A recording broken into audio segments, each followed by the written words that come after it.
Recording in progress. Olá, estou passando para deixar mais uma aula com você do nosso curso de novos membros da Primeira Igreja Batista no Andaraí.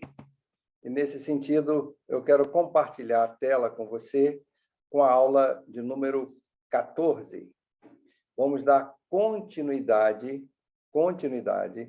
aos princípios batistas, ok? Hoje, na aula 14ª, princípios batistas. Continuando. O princípio que vamos ver agora é o cristão como cidadão. O cristão como cidadão. O cristão é cidadão de dois mundos: o reino de Deus e o estado político. O estado político. E deve obedecer à lei de sua pátria terrena, tanto quanto à lei suprema, ou seja, a lei do céu, a lei de Deus. No caso de ser necessária uma escolha, o cristão deve obedecer a Deus antes que ao homem. Ou seja, há uma crise entre a lei de Deus e a lei dos homens, há uma inconformidade. Qual que nós vamos optar? A lei de Deus, sempre, né? O cristão deve obedecer antes que ao homem a lei de Deus. Deve mostrar respeito para aqueles que interpretam a lei e a põem em vigor, ou seja, os políticos, os magistrados, e participar ativamente na vida social, econômica e política, com espírito e princípios cristãos. É isso que nós precisamos, de cristãos que se envolvam na vida social, econômica e política do nosso país para influir com os princípios cristãos. A mordomia cristã, ou seja, a nossa responsabilidade como mordomos, como administradores de Deus nesse mundo. Então, isso que se chama mordomia cristã. Nós somos mordomos, servos, não é? Temos uma responsabilidade e vamos prestar contas como mordomo ao Senhor que nos contratou, entendeu? Então, nós temos essa responsabilidade de gerenciar o que Deus deixou sob nossa responsabilidade como seus mordomos. Então, a mordomia cristã na área da política, ou seja, a nossa responsabilidade na área da política, da nossa vida política, inclui responsabilidades com o voto. Devemos ter responsabilidade com o nosso voto, pensar bem, ver qual é a pessoa que nós vamos votar, o que ele defende, não é? Responsabilidade com o nosso voto. O pagamento de impostos, precisamos pagar os impostos. E o apoio à legislação digna. A legislação sendo digna, sendo de acordo com os princípios cristãos. O cristão deve orar pelas autoridades, isso é muito importante, independentemente se foi aquela autoridade que você votou ou não votou, é aquela que está no poder. As autoridades nos diversos segmentos do poder, executivo, judiciário, legislativo, devemos orar por essas autoridades e incentivar outros cristãos a aceitarem a responsabilidade cívica como um serviço a Deus e à humanidade. Então, vamos incentivar outros cristãos a se envolverem, né, nos destinos da nossa pátria, do nosso estado, do nosso município. Incentivar outros cristãos a aceitar essa responsabilidade cívica, de fazer alguma coisa pela cidade, pelo coletivo, pelo povo. Esse serviço é um serviço a Deus e à humanidade. O político cristão ele tem essa consciência. O serviço é para abençoar as pessoas, para melhorar a vida das pessoas. É um serviço a Deus e à humanidade. Não devemos fugir da política, mas assumir a responsabilidade para influenciá-la, para abençoar o próximo, porque isso é um serviço a Deus e à humanidade. O cristão é cidadão de dois mundos. O reino de Deus, que é o mundo onde o rei é o Senhor Jesus Cristo, que começa no meu coração quando eu entrego minha vida a Ele, e se prolonga para a vida eterna. Esse é o reino de Deus. E o Estado, que é o reino político, e deve ser obediente à lei do seu país, tanto quanto à lei suprema de Deus. Ok? Vamos continuar? Então, vamos lá.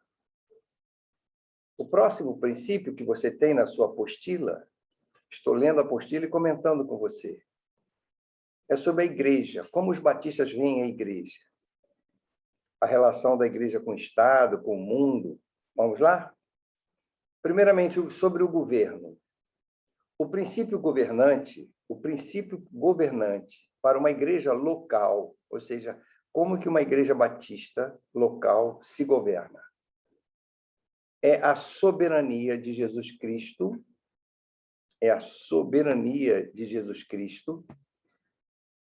pois a autonomia da igreja tem como fundamento o fato de que Cristo está sempre presente e ele é a cabeça da congregação do seu povo. A igreja, portanto, não pode sujeitar-se à autoridade de qualquer outra entidade religiosa.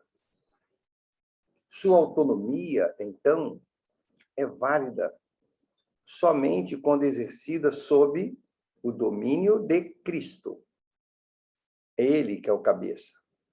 E a igreja, pois, é autônoma debaixo da autoridade de Cristo. Os batistas não aceitam que uma igreja esteja sobre a autoridade de qualquer entidade religiosa. Continuando, a democracia, o governo pela congregação, é forma certa somente à medida que, orientada pelo Espírito Santo, providencia e exige a participação consciente de cada um dos membros nas deliberações do trabalho da igreja.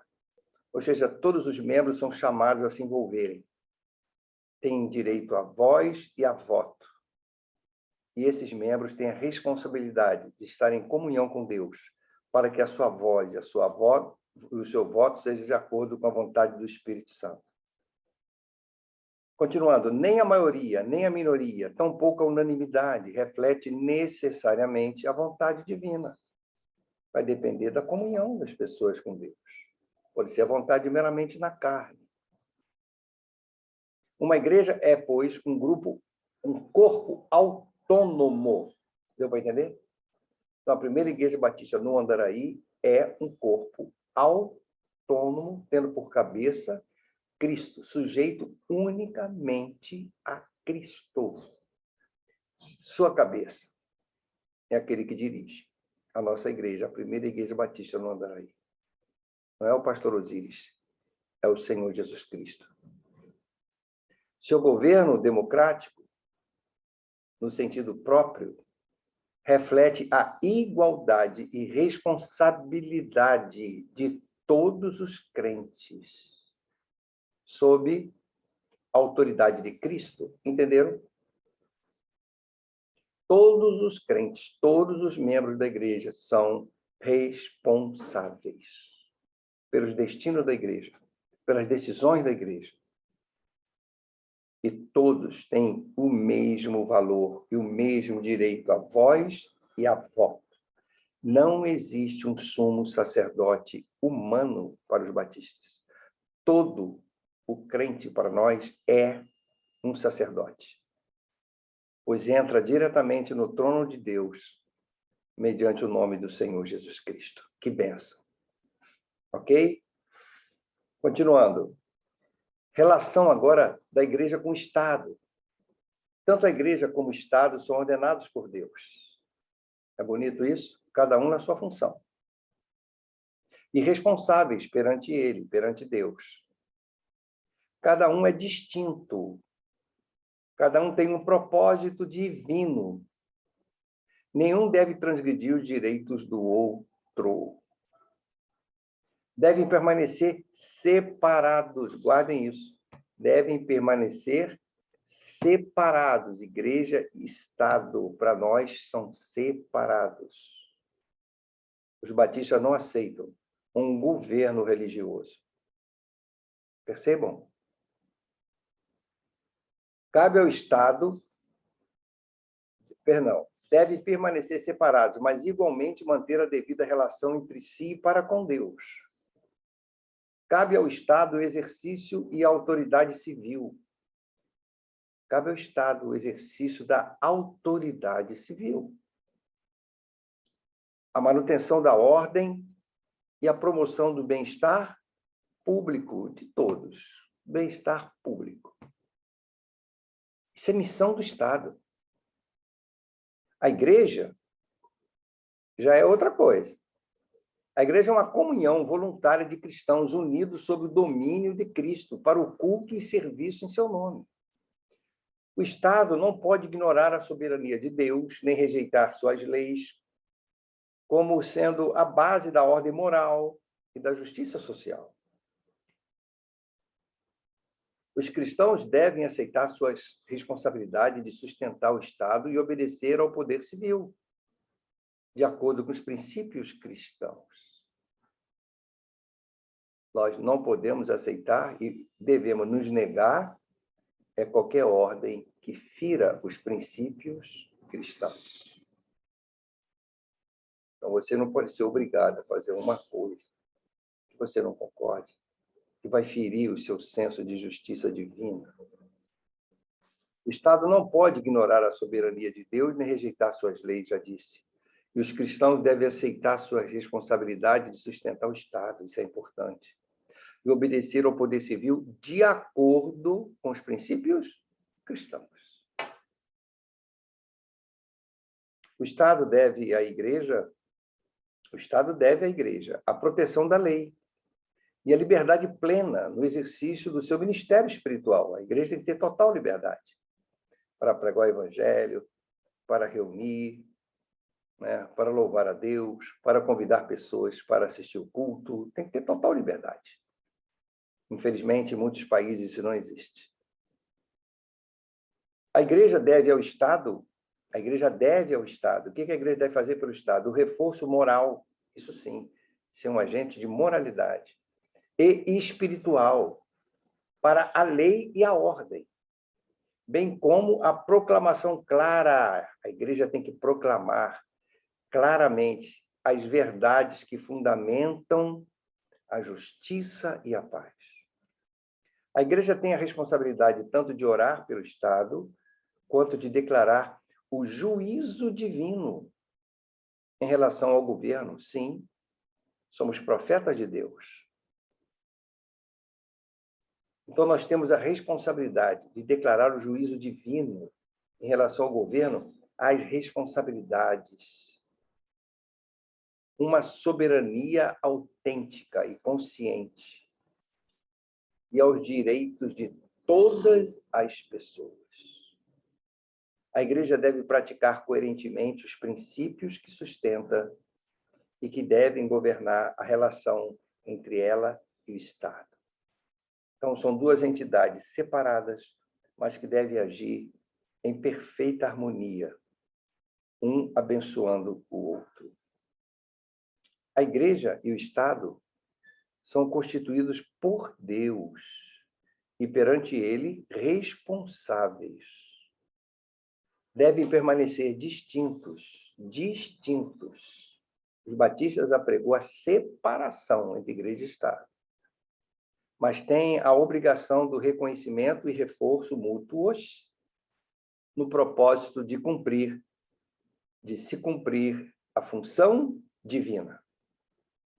O objetivo final qual é? O ser humano, que foi feito à imagem e semelhança de Deus. O Estado tem que fazer tudo para que a vida do ser humano seja digna.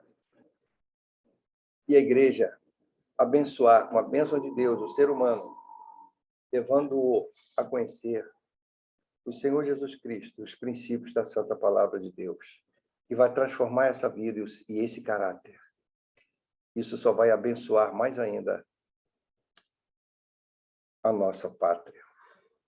Continuando. Relação com o mundo. A igreja e o mundo. Como é que é essa relação? A influência dessa sociedade sobre a igreja e vice-versa. Vamos ver? Jesus Cristo veio ao mundo, mas não era do mundo. Ele orou não para que o seu povo fosse tirado do mundo, mas que fosse liberto do mal.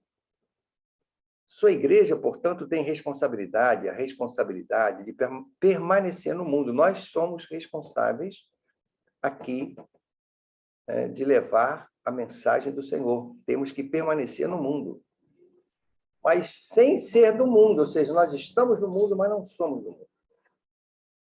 A igreja e o cristão, individualmente, têm a obrigação de opor-se. Olha, isso aí é algo que a gente tem que observar. Opor-se ao mal. Não podemos ficar em cima do muro. A igreja tem que se opor ao mal.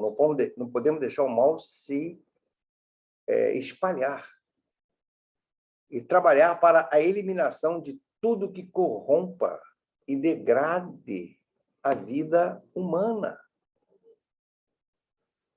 A igreja deve tomar posição definida em relação à justiça e trabalhar fervorosamente pelo respeito mútuo, pela fraternidade, por uma vida reta, correta, justa, retidão,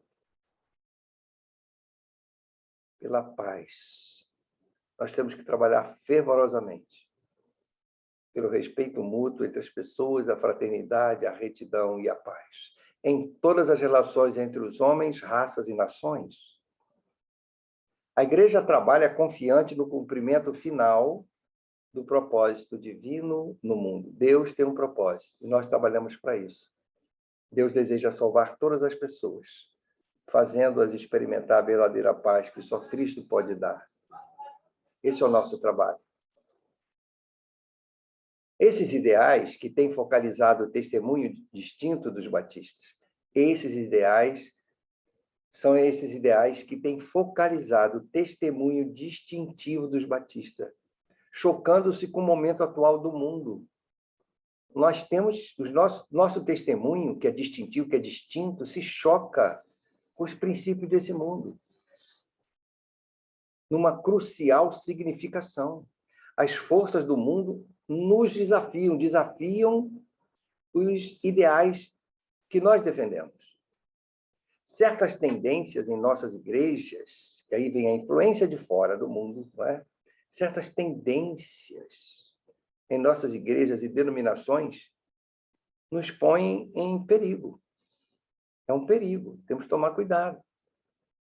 Porque daqui a pouco o erro vai ser considerado o certo, porque todo mundo faz, a influência do mundo.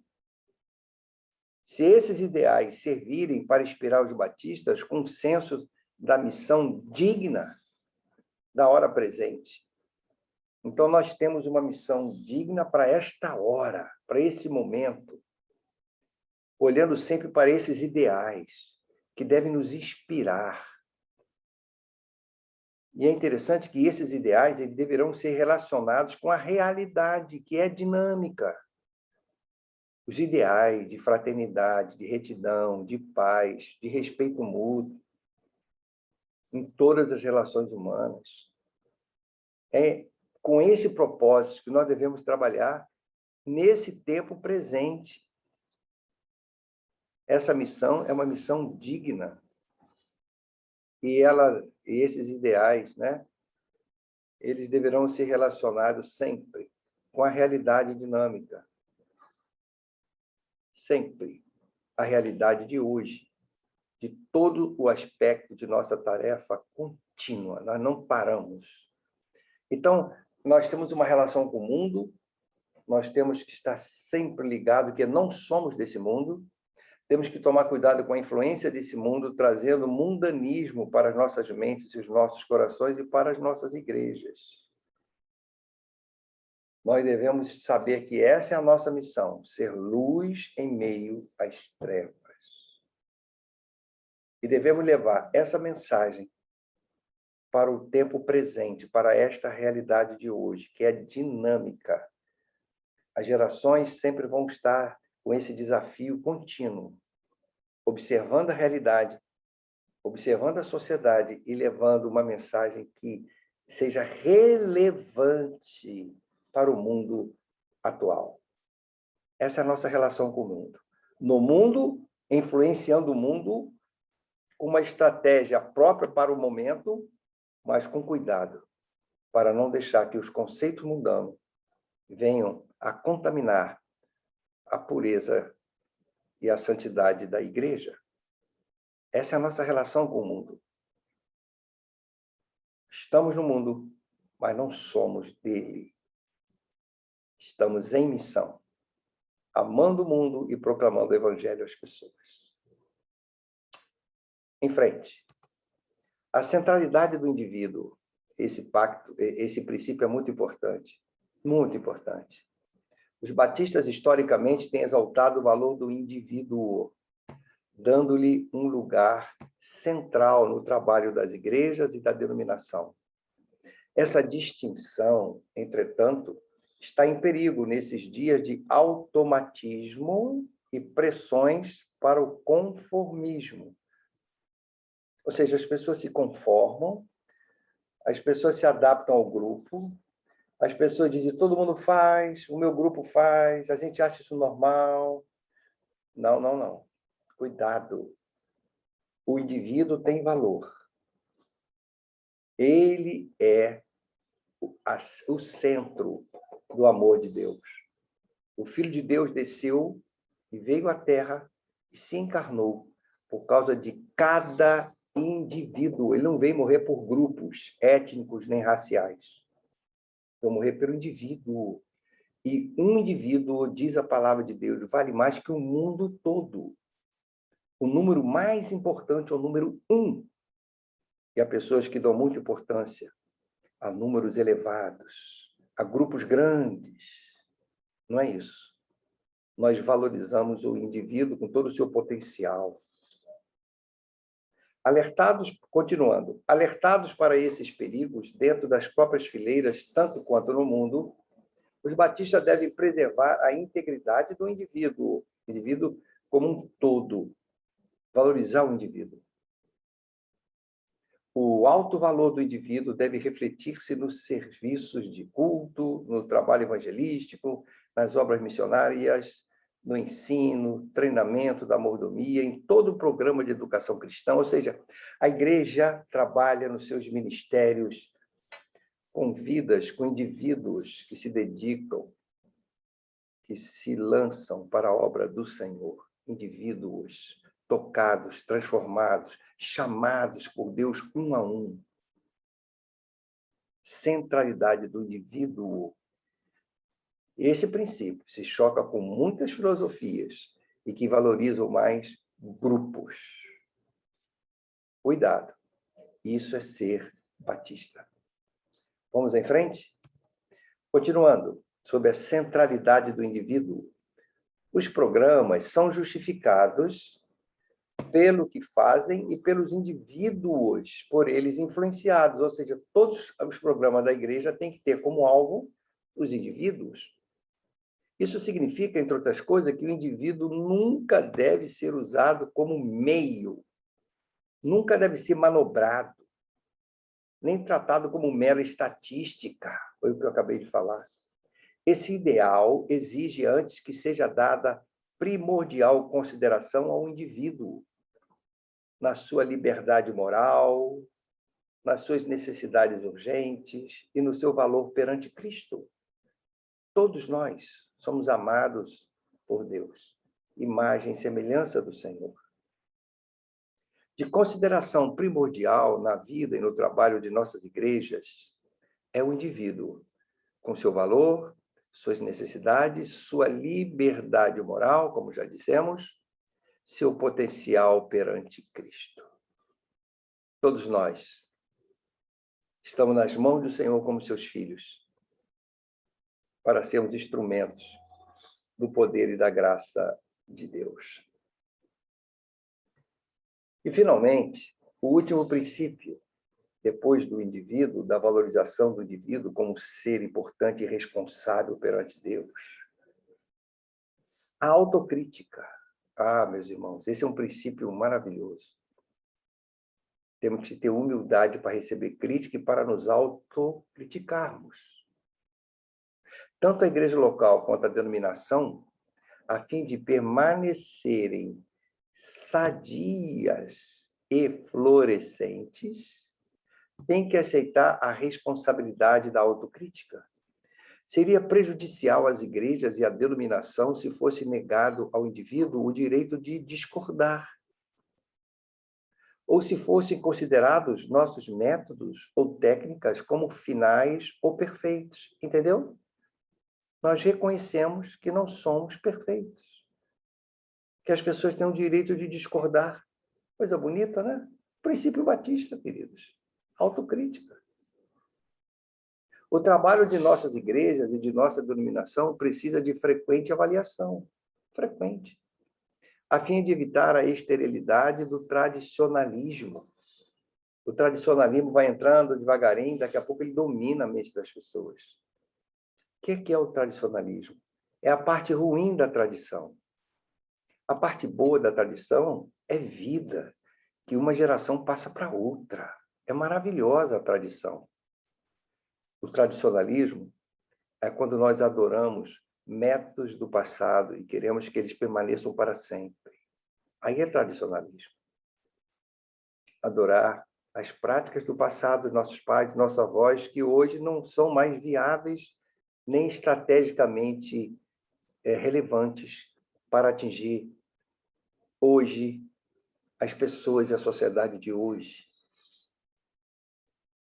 Então, seria muito prejudicial às igrejas e à denominação se fosse negado ao indivíduo o direito de discordar ou se fosse considerados nossos métodos ou técnicas como finais ou perfeitos, como já disse. O trabalho de nossas igrejas e de nossa denominação precisa de frequente avaliação, a fim de evitar a esterilidade do tradicionalismo. Repito que isso é importante. Isso, especialmente, se torna necessário na área dos métodos, como eu falei, mas também se aplica aos princípios e práticas históricas em sua relação à vida contemporânea, aos dias de hoje. Isso significa que nossas igrejas, instituições e agências devem defender e proteger o direito de o povo perguntar e criticar tudo, nossos métodos, nosso modo de agir, construtivamente. Construtivamente. Ok? Continuando, a autocrítica construtiva deve ser centralizada em problemas básicos e a evitar os efeitos desintegrantes de acusações e recriminações, ou seja, uma autocrítica respeitosa. Criticar não significa deslealdade. A crítica pode resultar de um interesse profundo do bem-estar da denominação. Quem está interessado em melhorar precisa criticar. Tal crítica visará o desenvolvimento, a maturidade cristã, tanto para o indivíduo quanto para a denominação. Críticas são bem-vindas. Todo grupo cristão, para conservar sua produtividade, terá que aceitar a responsabilidade da autocrítica construtiva. Como batistas, revendo o progresso realizado no decorrer dos anos, temos todos inteira razão de desvanecimento, ou seja, de alegria, ante as evidências do favor de Deus sobre nós. Os batistas têm prosperado com a bênção de Deus. Os nossos antepassados nos legaram um trabalho maravilhoso de crescimento das igrejas batistas. São igrejas que pregam a palavra com seriedade. É um trabalho que tem crescido, isso nos dá alegria, desvanecimento. Os batistas podem bem, muito bem, cantar com alegria. Glória a Deus. Grandes coisas ele fez. Podem eles também lembrar que aqueles aos quais foi dado o privilégio de gozar de tão alta herança como nós, a igreja de hoje, do presente, estamos gozando, usufruindo da herança que nos foi passada pelos nossos antepassados. Então, a nós, né, que tivemos esse privilégio de gozar de tão alta herança, reconhecidos ao toque da graça, foi graça de Deus que fez isso conosco, devem engrandecê-la com os seus próprios sacrifícios. Agora é a nossa vez, do nosso sacrifício, de engrandecer essa herança e fazer dela mais eficiente. Essa herança possa ser cada vez mais abençoadora para gerações presentes e futuras. Cabe a nós o nosso sacrifício, a nossa cota de participação como batistas em todo o trabalho que tem sido feito desde o início do trabalho batista no Brasil. E já se vão 150 anos e tem crescido bastante. Mas a autocrítica, ela é importantíssima para que nós possamos continuar prosperando. Uma autocrítica respeitosa de quem quer o melhor para a igreja, para a denominação batista. Então, amados, é exatamente isso que eu gostaria de trazer para vocês. Esses princípios que faltavam na nossa apostila, Princípios Batistas. Foram 2 aulas, a 13 e a 14. Espero que vocês tenham gostado. Releiam, qualquer dúvida me pergunte e que vocês possam se identificar com esses princípios. Gostar deles, porque vocês vão fazer parte de uma igreja batista, uma igreja congregacional, uma igreja onde a assembleia, a congregação, decide as pautas e os destinos da igreja, porque cada crente é um sacerdote. Não tem uma autoridade sobre a igreja. Ela é autônoma. É a assembleia dos membros que convida o pastor, que elege as diretorias, que ouve os relatórios, que aprova os orçamentos, que fiscaliza a execução orçamentária. É sempre assim. É um trabalho de sacerdotes que se unem para levar a palavra de Deus com mais eficiência, com muita eficiência, cada vez melhor. Para isso, temos que aceitar as críticas e realizarmos as nossas próprias autocríticas, né? Cada um de nós. Deus te abençoe, que você possa ser mais um a integrar essa igreja, uma igreja batista. Deus te abençoe. E até a nossa próxima aula, que será a 15ª e a última aula deste curso. Fique na paz do nosso Deus.